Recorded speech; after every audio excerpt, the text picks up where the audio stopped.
میں شروع کرتا ہوں اللہ کے نام سے، وہ بڑا ہی نہایت رحم اور کرم کرنے والا ہے۔ اللہ کے سوا کوئی معبود نہیں اور سبھی تعریف اللہ ہی کے لیے ہے۔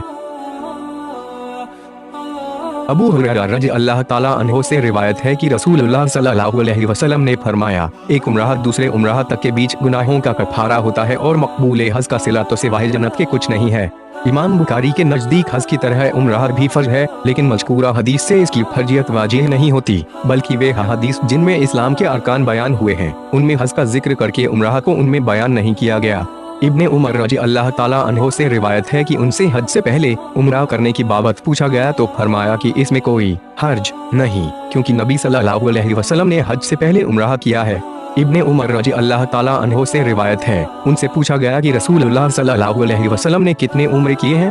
تو انہوں نے جواب دیا کہ 4، جن میں ایک رجب کے مہینے میں کیا تھا۔ سوال کرنے والا کہتا ہے کہ میں نے عائشہ رضی اللہ تعالیٰ عنہ سے عرض کیا، اما جان، آپ نے ابن عمر رضی اللہ تعالیٰ عنہ کی بات کو سنا ہے؟ عائشہ رضی اللہ تعالیٰ عنہ نے پوچھا، وہ کیا کہتے ہیں؟ سوال کرنے والا بولا، وہ کہتے ہیں کہ رسول اللہ صلی اللہ علیہ وسلم نے 4 عمرے کیے، جن میں ایک رجب میں کیا تھا۔ عائشہ رضی اللہ تعالیٰ عنہ نے فرمایا، اللہ تعالیٰ ابو عبد الرحمن رضی اللہ تعالیٰ عنہ پر رحم کرے، آپ نے کوئی عمرہ نہیں کیا جس میں وہ موجود نہ ہو، پھر وہ بھول گئے۔ رجب میں تو آپ نے کوئی عمرہ بھی نہیں ادا فرمایا۔ اس میں کوئی شک نہیں ہے کہ رسول اللہ صلی اللہ علیہ وسلم نے رجب کے مہینے میں کوئی عمرہ نہیں کیا۔ صحیح مسلم میں ہے کہ حضرت ابن عمر نے حضرت عائشہ کی بات سن کر ہاں یا نہیں میں کوئی جواب نہیں دیا بلکہ چپ ہو گئے۔ انس رضی اللہ تعالیٰ عنہ سے روایت ہے، ان سے پوچھا گیا کہ نبی صلی اللہ علیہ وسلم نے کتنے عمرے کیے؟ تو انہوں نے کہا 4۔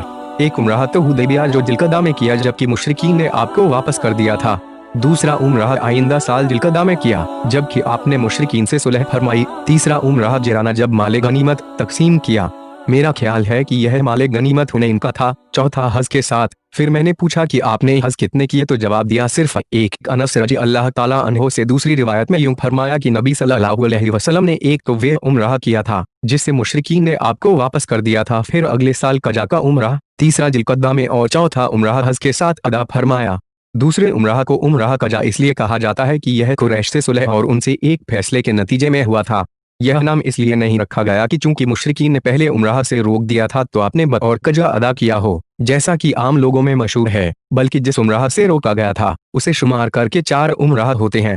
برا بن عازب رضی اللہ تعالیٰ عنہ سے روایت ہے، انہوں نے فرمایا کہ رسول اللہ صلی اللہ علیہ وسلم نے حج کرنے سے پہلے ذوالقعدہ میں 2 عمرے ادا فرمائے۔ اس حدیث میں 2 عمرے بیان ہوئے ہیں۔ راوی نے وہ عمرہ جو حج کے ساتھ کیا تھا اور جس عمرے سے آپ کو روک دیا گیا تھا، ان دونوں کو شمار نہیں کیا گیا۔ واضح ہو کہ 3 عمرے ماہ ذوالقعدہ میں ادا کیے گئے، چوتھا عمرہ حج کے ساتھ اور ذی الحجہ میں کیا گیا تھا۔ عائشہ رضی اللہ تعالیٰ عنہ سے جو حدیث حج کے بابت ہے وہ کئی بار مکمل چکی ہے۔ بعض لوگوں کا خیال ہے کہ ماہ ذی الحجہ میں حج کے بعد بھی اگر کوئی عمرہ کا احرام باندھنا چاہے تو اسے قربانی دینی ہوگی۔ امام صاحب اس کی تردید فرماتے ہیں کہ حضرت عائشہ رضی اللہ تعالیٰ عنہ نے حج کے بعد جو عمرہ کیا تھا اس میں کوئی قربانی، فدیہ، روزے ادا نہیں کیے۔ عائشہ رضی اللہ تعالیٰ عنہ سے ہی ایک روایت ہے کہ نبی صلی اللہ علیہ وسلم نے ان سے عمرہ کی بابت فرمایا کہ اس کا ثواب بقدر خرچہ تمہاری تکلیف کے مطابق دیا جائے گا۔ تکلیف کے مطابق ثواب میں کمی بیشی کا کوئی داخلہ نہیں، کیونکہ بعض عبادتوں میں تکلیف کم ہوتی ہے لیکن زمان اور مکان کے لحاظ سے ثواب زیادہ ملتا ہے، جیسے شب قدر میں عبادت کرنا یا مسجد حرام میں نماز ادا کرنا۔ اسماء بنت ابو بکر رضی اللہ تعالیٰ عنہ سے روایت ہے کہ وہ جب مقام ہجون سے گزرتے تو کہتے، اللہ اپنے رسول اللہ صلی اللہ علیہ وسلم پر رحمتیں نازل فرمائے، بے شک ہم آپ کے ساتھ اس مقام پر اترتے تھے، ان دنوں ہم ہلکے پھلکے تھے، ہماری سواریاں بھی کم اور جادہ راہ بھی تھوڑا تھا۔ میں نے اور میری بہن عائشہ رضی اللہ تعالیٰ عنہ نے جبیر رضی اللہ تعالیٰ عنہ اور فلاں شخص نے عمرہ کیا، ہم نے کعبہ کا طواف کر کے احرام کھول دیا، پھر ہم نے دوسرے وقت حج کا احرام باندھا۔ اس حدیث میں ہے کہ ہم نے کعبہ کا طواف کر کے احرام کھول دیا، اس کا مطلب یہ نہیں ہے کہ صفا اور مروہ کی سعی نہیں کی تھی، کیونکہ مفصل حدیث میں بیت اللہ کے طواف کے بعد صفا مروہ کی سعی کا بھی ذکر ہے۔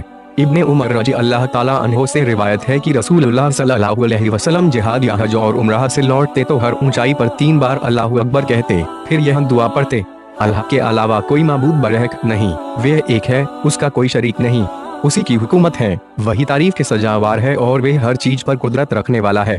ہم سفر سے لوٹنے والے ہیں، توبہ کرنے والے، اپنے مالک کی بندگی کرنے والے، اس کے حضور سجدہ ریز ہونے والے، اپنے پروردگار کی تعریف کرنے والے، جس نے اپنا وعدہ سچا کر دکھلایا، اپنے بندے کی مدد فرمائی، اس اکیلے نے فوج کفار کو شکست سے دوچار کر دیا۔